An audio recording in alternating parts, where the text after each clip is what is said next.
Foreign registered vehicles are not allowed to provide cross-border passenger transport services for hire or reward in Singapore without a valid public service vehicle license, said the Land Transport Authority. The LTA clarified the regulation in response to queries from the Straits Times on Same Ride, a carpool service due to launch a Singapore-Johor Bahru carpooling service from today.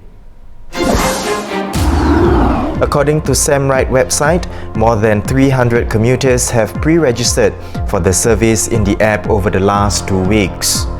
SamRide estimates that users will be able to significantly reduce the cost of their commute between Johor and Singapore by up to 50% compared to taxi services.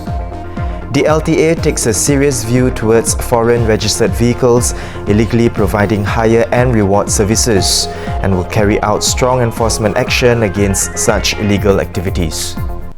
To share more on this, we have journalist Malavika Menon. Welcome, Mala. Now, Mala, why is LTA strict with such activities, and what will happen to those caught without a valid license? So LTA's rationale for actually enforcing this regulation is because many of these foreign registered vehicles sometimes do not have sufficient insurance against third-party liabilities. Right. So in this case, if commuters were to take up a journey with these foreign registered vehicles, they may not be able to claim their insurance in case they meet with a road traffic accident. So this is definitely the main reason that LTA is enforcing this action. Like you mentioned, yes, they do take a very serious view against this. Yeah. So in case a driver is caught with an unlicensed vehicle, they could face up to 6 months in jail as well as a $3,000 fine. Yeah. So LTA has said that it will take enforcement action if this continues. And of course, advise the public as well not to engage in such services as well, right? Yes, yeah. Now, Mala, you've spoken to commuters as well who have used Singapore-Malaysia carpool services. What are their take on it? So many of the commuters we spoke to were ones who were either living in Malaysia and Singapore, had family on the other side of the border, and had been traveling to and fro about 25 years even.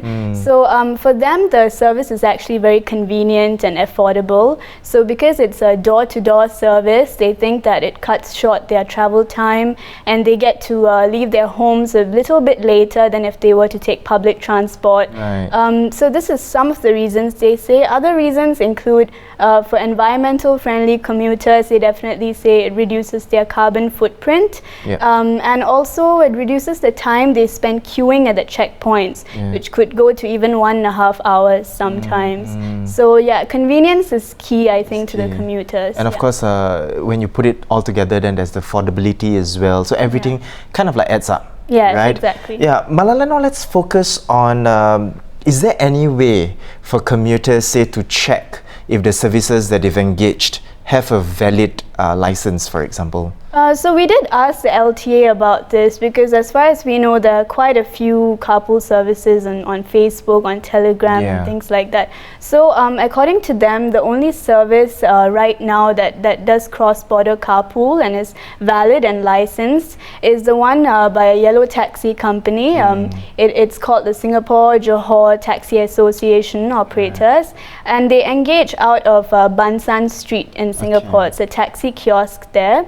So for per head, the commuters might be paying about $12, and they can share a cab with the other commuters and travel to and fro across the border, and this is legal, so this is probably the commuter's best options. Right. Yeah. So at the end of the day, it's really just being careful, right, Yes. with these carpool services. And I suppose you can check with LTA as well as to whether these services are legal or not. Yes, definitely. Yes. All right. Thank you so much, Mala, for coming onto the show to tell us more about this. Now, to read more on this issue, you can check out on our website, straitstimes.com.